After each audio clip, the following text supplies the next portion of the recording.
Yet they were not skeptics. They believed too much and confided too much. The consequences of undue belief and indiscreet zeal against instantly manifested themselves, and whilst every superstition was denounced by the philosophers, they unwittingly indulged in the wildest delights of credulity. There was much sincerity in their enthusiasm. Minds, even of grave and sober cast, men who performed that they obeyed no other dictates than those of reason, joined in every word and sentiments uttered by Condorcet, when he proclaimed aloud the infinite perfectibility of the human race, emancipated from all former evils produced by fanaticism and tyranny, and an age of reason when wonders were to be produced, such as the believers of the age of superstition hardly hoped to perform.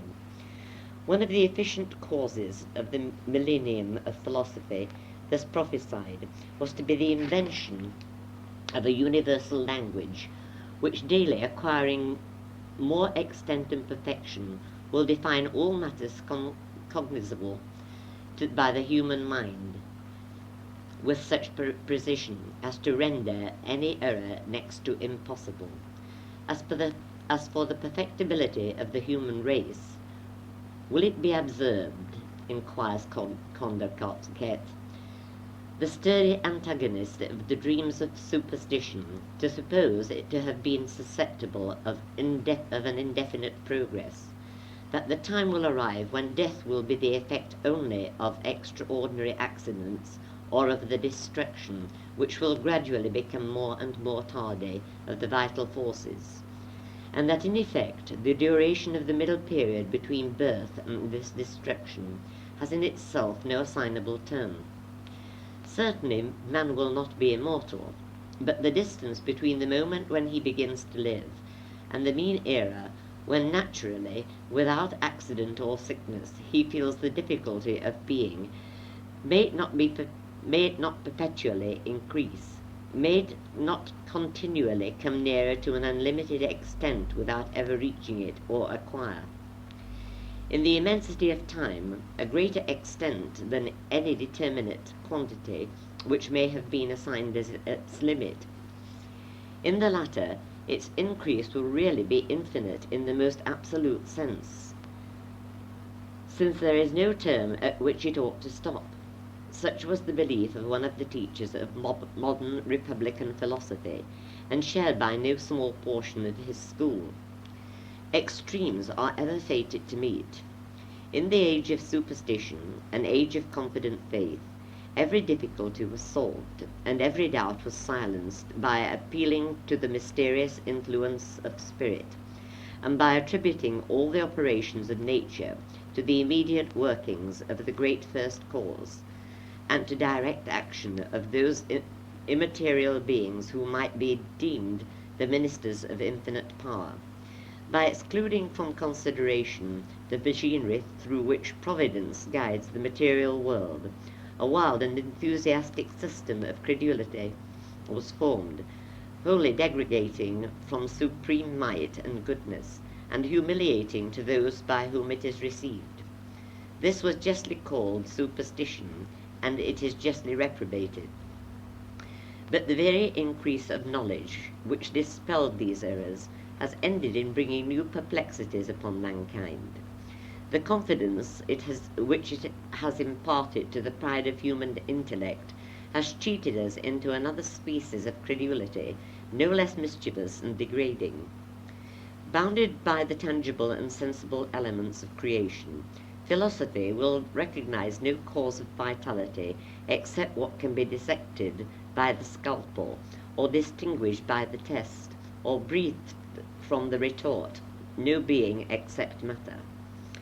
Having adopted this train of reasoning, it has been the earnest endeavour of the French, the great leaders of modern materialism, to relieve us from any consciousness of incorporeal existence, and to dispel the belief of any immortality. With respect to the human animal, These philosophers deny that any traces of such an agent are to be discoverable in the phenomena of life, and having traced the functional past to certain elementary formations, which they term tissues, and being wholly unable to carry these investigations farther, they consider, they consider these tissues as the element of their science, exactly as the chemists consider certain substances elementary, subject to the correction of ulterior discoveries. And thus, similar opinions have been long expounded in the quaint verse of More the Platonist.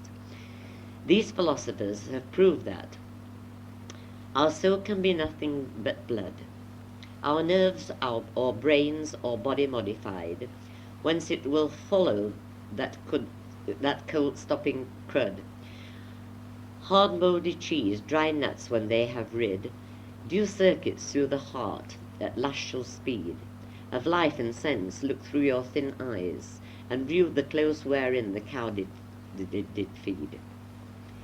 Whence they were milked, gross pie crust will grow wise, and pickled cucumbers philosophize. It is not necessary in this place to enter into a minute detail of the doctrines which the French philosopher and their English disciples have promulgated under the same physiology. Consistent in their avowed object, they are uniform in their prime intent and meaning. We do ask whence the brain of life is given to us. The savant will answer that he doubts whether it will be possible to remove the veil of nature completely, yet he thinks that it will be in our power to begin to clear up the difficulties which prejudices and charlatanism arising out of certain opinions have endeavoured to multiply. His mode of dispelling these prejudices is by advocating the old doctrine of equivocal generation. Experience teaches us that there is no known vegetable substance, being placed under proper circumstances, will not give birth to a peculiar animalculae, into which mere moisture is sufficient to transform it, and that almost instantaneously. Here we have full proof that nature, which is usually called inanimate, being connected by an uninterrupted chain with animated nature. We see unorganized elements combine themselves in order to produce different organized bodies, and life and feeling arise from the products of the vegetables.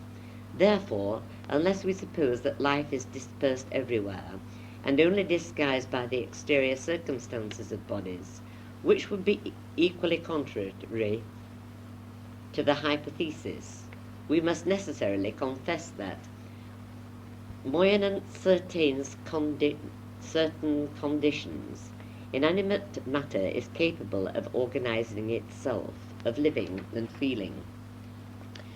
The above may be received as specimens of the models of belief denominated materialism.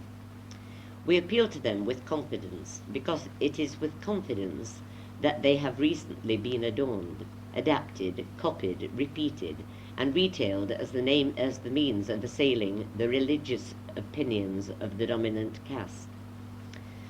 The term of skepticism, which has been applied to the propagators of these doctrines, is incorrect. Surely they are not skeptics. They hesitate not for want of belief in their own creed. It is not even difficult to defend them from the charge of superstition. Are not such philosophers somewhat more ready to admit the marvellous than is consistent with their cautious philosophy? Implicit faith is well exemplified in the pages of those who demonstrate the progress of the monad, evolving itself by its own will and energy, until the speck floating in the pool became necessarily fish, bird, beast, and man.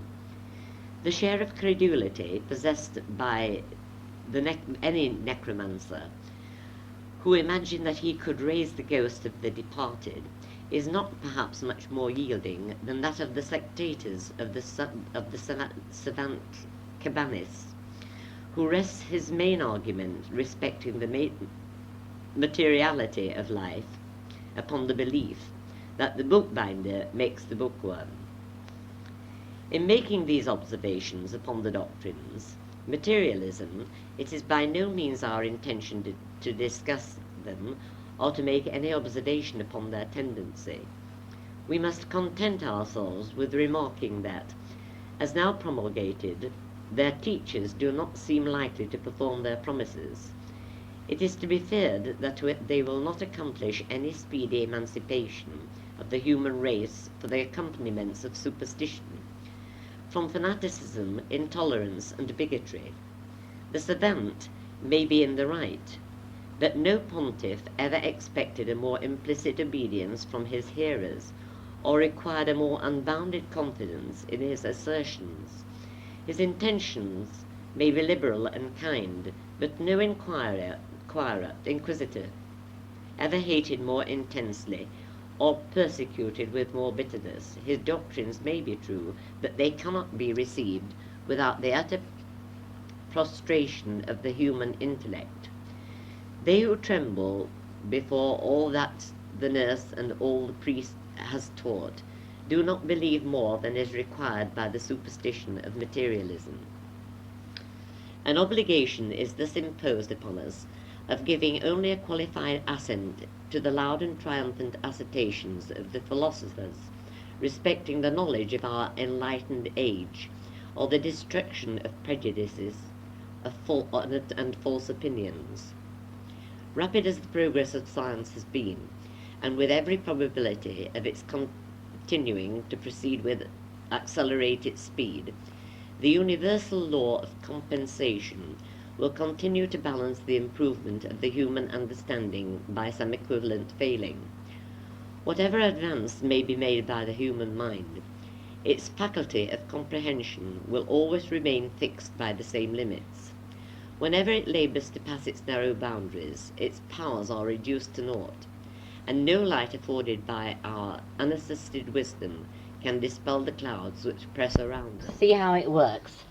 So it's, yes, the thing's going round okay. Yes, Those two first buttons. Well, now try it. Right, we'll just You've got to be careful now, because you'll go with stop those mysteries for which the world affords no testimony. Let it be recollected that no